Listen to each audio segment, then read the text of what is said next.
Airflow. It's so important that you understand how airflow works and why this is important to you as a PC user, whatever you are. Having a good airflow doesn't just make your PC quieter, it would also make it less dusty, cooler, and actually gives you more performance. But it's more tricky than you think because of the different case layouts, different fans, and the different cooling options, because you might buy the wrong case with the wrong cooler that's actually bad for the airflow and is not gonna work. Did you know that certain coolers prefer certain cases, certain airflows? In this video, I want to explain everything you need to know about airflow and how to optimize it even without spending a single dollar.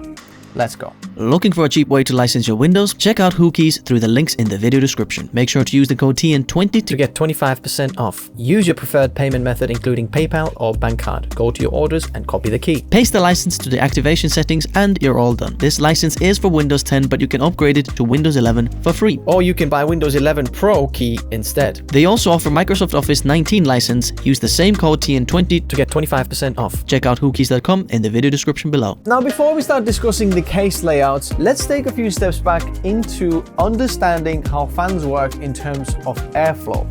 How can you increase airflow? How can you make positive, negative, neutral air pressure?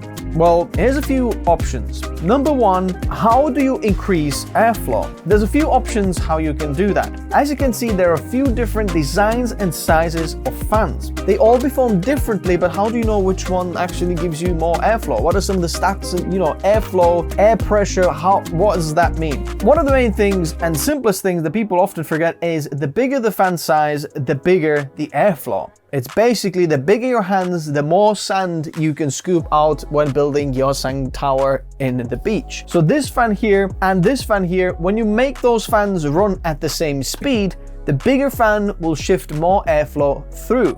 But the interesting thing is, if you want to make these two fans shift the same amount of air, the benefit of the bigger fan is it's going to have to run slower. That means quieter, so it's going to make less noise. So having a bigger fan is actually good if you can fit it in your case because it will spin slower and shifts the same amount of air. Number two is the fan speed. The higher the fan speed, the more air it shifts through. For example, if you have the same size fans, the black and the brown here, then the one that has higher speed is obviously going to shift more air through. Not necessarily always the same because the fan blades and the fan design also makes a big impact, but generally faster speeds will make better airflow. But there is also a third thing that has been introduced to us recently, which is the fan depth. Now, having a deeper fan will also shift more air compared to the same size fan. So the brown fan here and the usual size on your PCs is a 25 millimeters. So you've got a usual fan that's 25 millimeters thick, but now we have other designs, different manufacturers, one of them being Phanteks. This is a Phanteks T30 fan that is 30 millimeters thick, which means that the thicker fan, it's got bigger, deeper hands basically, and it can scoop more air through the PC, creating higher airflow. Now you know how the fans affect the airflow. There is another very important thing that a lot of people that I've seen online make a mistake of is the fan orientation. I've seen people create PCs and saying this is what you should be doing, and they install the fans completely the wrong way, meaning that the system is basically bottlenecked or choked of airflow. How do you know which way the fan actually works? There is a front and a back of the fan. The air goes in from the front of the fan, and the back of the fan, like an exhaust, it comes out from the back. Usually the front is clear and the back has all the stickers and these little brackets on the back of it. As you can see, all of the fans have a pretty obvious back of the fan. If that is still not clear enough, every single fan should have a little orientation which shows you airflow through. As you can see, there is a little arrow in here that will point that the fan is moving this way and the airflow is pointing out from the back. So from here, you get the airflow comes out from there. Interesting, Phanteks doesn't do that, you see. Phanteks doesn't have the airflow markers on. But again, this gets a little bit more complicated because now we have reverse blade fans. You actually have seen me use some of these in that PC behind me. And when we use the Lian Li fans, you can get fans that basically have the fan blades installed the opposite way, where the front of the fan is actually the exhaust, just for the aesthetic reasons. So instead of seeing the back of the fan being like that, you can see the back of the fan being this here. So when you have the intake from the side, for example, in there, you don't see the back of the fan, but you actually see the front of the fan. So bear in mind, if you've got reverse blade fans, this might be a little bit more confusing. So make sure that you know which way the airflow of the fan is. Hey, this part of the video is sponsored by Newegg. Let me tell you 3 things that you might not know about Newegg. Number 1, hot new tech section. This is where you can find some of the most popular items that people are purchasing or on Newegg, and some of the newest releases also in that section. When I was browsing that, 2 items caught my eye. Number 1, MSI Supreme Expert RTX 4080 Super. Now this is a beautiful design GPU, and I can see that already on a deal there, which makes this GPU cheapest on Newegg than anywhere else. Worth checking out. And secondly, Samsung 990 EVO, which I tested, and it was absolutely amazing drive, and now I can find it there for quite a good price as well. And it was only recently relaunched, and now a new product on a deal. Well, that's a great section to check out. Number 2, AI PC Builder. Well, how does that work? Well, if you want to build yourself a PC, but you don't exactly know where to start, perhaps you want to start with a CPU, you know you want to use the 14700K, try out the AI PC Builder and let the AI give you a few options of some of the other options that people are building, so you get a great place to start, or just completely get it configured for yourself. Number 3, Newegg Refreshed. It's a great way to save money when looking for PC parts, accessories, or Apple products, or anything else. There you can find products on a deal, not new, but they have a refreshed 90-day guarantee. Refund or replacement, you choose. For example, one thing that caught my eye was the Sony 1000 XM4 headphones, very high quality headphones, but on a very good deal. Now feel free to browse that section and find some of the deals that you're interested in, perhaps used GPUs. Check out Newegg and all of their offerings down in the description below, as well as in the pinned comments. I'll leave everything that I talked about in this section in the pinned comments as well, so it's a little bit easier to find. Thanks Newegg for sponsoring this part of the video. Now back to building this PC. Now you know how fans work, we've got to talk about positive, negative, and neutral air pressure inside the case. Why this is so important and what does it actually mean? So let's take a PC case like that, that's got a pretty standard layout of the PC. The front of the PC case, top, and the back. Bear in mind, there's different PC cases that have a chimney layout, which means from the top, from the bottom to the up, and so on. But a positive air pressure inside the PC case is when we're putting more air inside the case than comes out of the case. For example, if you've got 3 fans intaking inside the PC case, but only 1 out, then you've got a positive air pressure inside the case, which means that we are pushing more air in than actually we're pushing out of the case. A negative air pressure means that we are pulling more air out from the case than on the outside of the case. So the air pressure inside the case is lower than the air pressure outside of the case. One example of doing that is when you've got more exhaust fans than intake fans. Let's say you've got 1 intake from the front, but 3 exhaust fans. That means we've got a negative air pressure inside the case. And then the last one is a neutral air pressure, which means that as much as coming in is going out. Now, there are a few benefits and downsides of each of these layouts, and certain PC cases might favor one over the other. So how on earth do you know which one should you be choosing? Well, there is one layout that is often better than the rest. Neutral is always good because as you put more in than out, you're shifting and exchanging the air inside the case, which is the best. The best cooling inside a PC case is when the air gets exchanged as fast as possible. That's pretty simple to remember. It's not how much air comes in or out, is how fast the air inside of the case gets exchanged. So if it's a neutral, let's say 2 fans come in, 2 fans go out, and you've got a neutral air pressure. But it's not necessarily always like that. For example, if you've got a mesh and a filter in the front, and nothing on the back as an exhaust, then one fan from the front running exactly the same speed as on the back exhausting is not going to be a neutral air pressure inside the case, because it's harder to pull air in through the mesh and through the front than just pushing it out from the back when there's no obstacles in the way. The positive sides about positive air pressure inside the case is that you're going to have less dust in the system. And I personally think positive air pressure inside the PC case is one of the best options you can have, and why you should always strive to have a little bit of a positive air pressure inside your PC case. Here's why. When your PC case has a positive air pressure inside, then imagine there's air that wants to get out of the PC case. So it's going to find ways to get out of the PC case. It's going to use all the tiny little holes and crevices to get out, which means that it's less dusty inside the case. All the air that you're pushing inside the case often goes through a filter. So if it's on the bottom, you've got an air filter on the bottom like we have in here, which means that the dust gets stuck in there.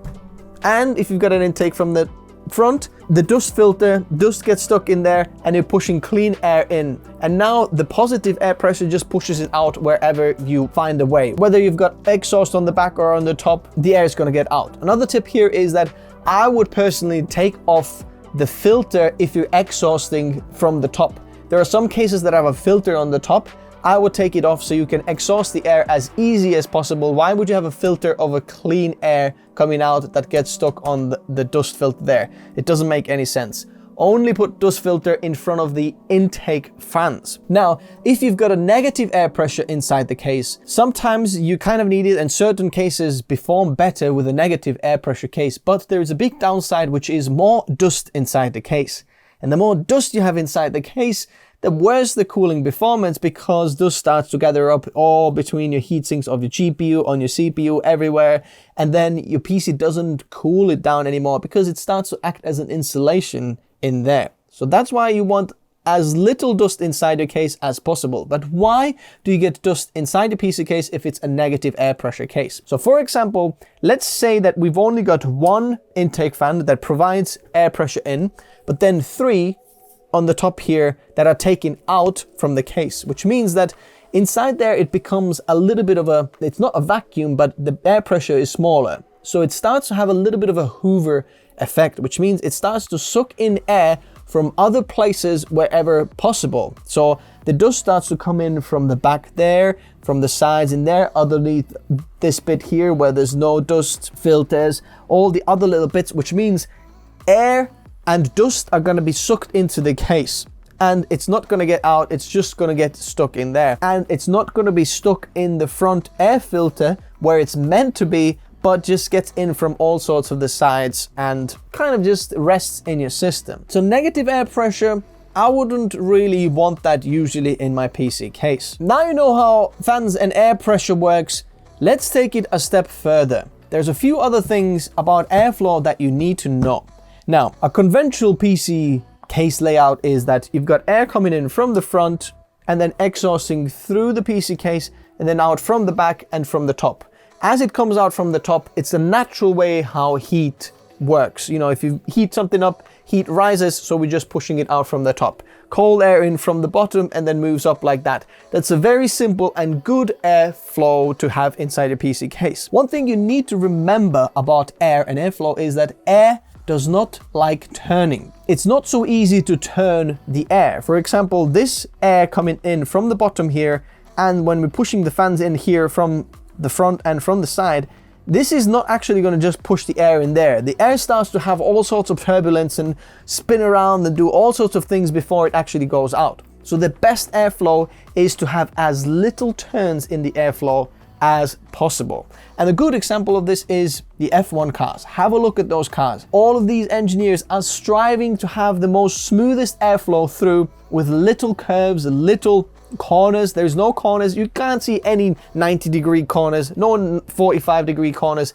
Everything is built to have the airflow go through or under the car to have as optimal airflow as possible. Now, the new PC case manufacturers have actually turned this upside down, and this is not as simple as you really think, because people like the aesthetics, but that's not necessarily good for airflow. Let me show you what I mean. By the way, this case here, this is usually a good airflow here as well. Having fans in the front, running through, and then out from the top, and then a little bit on the back. That's one of the reasons I didn't put a fan in the back there, because I wanted to have positive air pressure inside the case. If I would have added another fan on the back, I would have had more exhaust than actually intake, which means that I'm gonna start sucking in dust from the sides, and it's not as optimal. So sometimes not installing fans is actually better. So now more and more you see PC cases with the aquarium design, which means that you've got glass in the front of the PC, on the side, and sometimes even on the top. So it's a really nice kind of view of the PC case. It is truly really nice, and I do enjoy the design benefits of this. But there's a few downsides of this, which is airflow. Even when you have fans on the top, it is not particularly good for airflow, because having a chimney layout airflow, so air comes in from the bottom and out from the top, is not ideal, because you've got a big fat graphics card in the way. Your air is gonna just hit the graphics card, it's gonna do all sorts of things before it's gonna find its way around or through, and then come to the top and then come out. Then the other option is intake from the side and from the bottom. So we've got air coming in from the side, coming in the front here, and then gets pushed out from the bottom, and then there's all sorts of turbulence, how it's gonna go, and sometimes goes out from the top. But in this case, not going out from the top, because we've got a glass on the top, and there's some other options out there that do the same thing. So the air is struggling to find its way out, and finally has to find its way out from the back there. Other thing is that this air here has to do a turn. You see a lot of these new cases that have air intake on the side of the PC case, it's gonna have to turn. And if you remember, air does not like turning. It's not so easy for the air to just turn.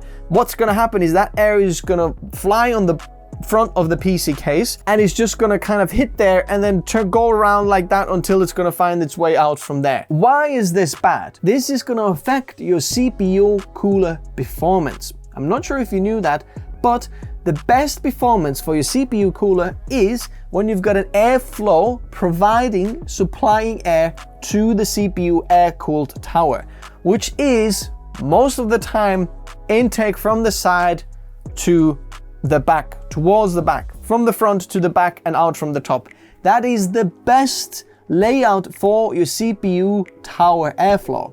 If you've got a case like that and you've got an air cooler there, even though you've got a positive air pressure, let's say all of these fans are intakes, you've got 6 fans coming in and then 1 coming out, you're still gonna struggle with getting the heat out, because the tower is getting heated up because there's no good airflow through the tower. Now with liquid coolers and AIOs, it's not that big of a deal, but regardless, it is still not as good as having the conservative layout inside the PC case, because your airflow goes through there. Then when you're deciding to get a case that has a side intake and not front intake, I highly recommend not perhaps going with the air cooler. Or if you're getting an air cooler, don't get a case that doesn't have front intake, because of the optimal CPU cooler performance. Now there are some exemptions. For example, some of the Threadripper sockets have the air cooler layout actually chimney layout, so from the bottom to the top. And in that case, you still might want to have a lot of intake from the bottom or from the front, because most likely the best way to supply air, even in a chimney layout air cooler there, is from the front, pushing it underneath there to go out. Because if you push it from the bottom, you've got a GPU in the way. So all you're going to do is just heat the GPU up there, and then the warm GPU air will go to the top. In that case, the best way to have an airflow for that is if you have an upside down airflow. So imagine turning the PC case upside down, where we'd have intake from the bottom and then pushes out to the top towards the GPU, and then out eventually from the bottom there. Now you know PC case designs and how that affects airflow. There's one more thing, which is how do you adjust the air pressure inside the PC case without spending a penny for extra fans? Here's a simple thing, which is fan curve tuning. You can easily adjust the air pressure by just tuning the fans, either turning down the exhaust fans and turning up the intake fans, or vice versa, depending which result you want to go for. I've got a video actually about that on the channel where I'm doing a fan curve tuning tutorial, if you want to check that one out, where I'm explaining how you can get the best performance and the quietest performance out there. And there's some other little tips that you might want to know when having fans, because often you see these fans being daisy chained together. For example, these three, often what Lee & Lee and some of the other manufacturers do is they daisy chain them all together, and then you have only one fan header that you plug in somewhere, which is not actually good for noise, because you get a much louder noise when all of these fans run at the same speed. I'll explain that in that video. I'll go more deeper in that, so I highly recommend you go check that one out. Now, there is a way to actually test the airflow and how does the airflow work going in. Now, I highly recommend checking out some of the Mr. Matt Lee videos, because there he does airflow test with this kind of smoke secret magical smoke machine, where you can see how the airflow actually works on different cases. That doesn't necessarily show you if this is a positive or negative air pressure. How you can do that is how Jay's 2 cents actually showed in some of the videos, where you have a little incense kind of a rod that you just light up and then move around the PC case, and you can see whether your smoke is getting sucked into the case and where it goes. Either it goes out, where does it go out, whether it gets blown out or in. You can test the case airflow that way. One very important thing that I'd like to mention is vaping. Now, I have done actually some maintenance on PCs who have been vaping inside the room, and that is not very good for the PC, because the vape is actually a very sticky, steamy substance, and when you're vaping in there, the PC is going to suck it in, and you're basically going to create another insulation layer on all of the PC components inside. It's just that little sticky, kind of a syrupy layer on all of the components, which just makes your PC run hotter and less performance. So if you can, and if you care about your PC health, don't vape inside the same room that you're using your PC. That goes the same for laptops and Mac devices. Now you should know more about airflow. The number one take for this is really think about whether you're going air cooling or liquid cooling, because certain cases have an optimized airflow for that. Adjust your airflow for the fan size or speed or depth, and make sure you get positive air pressure inside your case, because that is the best. And creators who want a quiet but good performing PC, check out the video on the fan curve tuning in the description below. I'll leave it down there. Okay, thanks guys for watching. If you do want to reach out to me, I'll leave Minect in the description below. I'll get back to all the messages through Minect. And if you do want to build yourself the best bang for buck, create a PC, then there's build guides completely free in the description below. If you did enjoy any of these PC builds that I have in here, they all have a reason for creators, certain budgets or certain category, so I'll leave those builds in the description below as well. Thanks guys for watching, and I'll see you next time. Bye bye.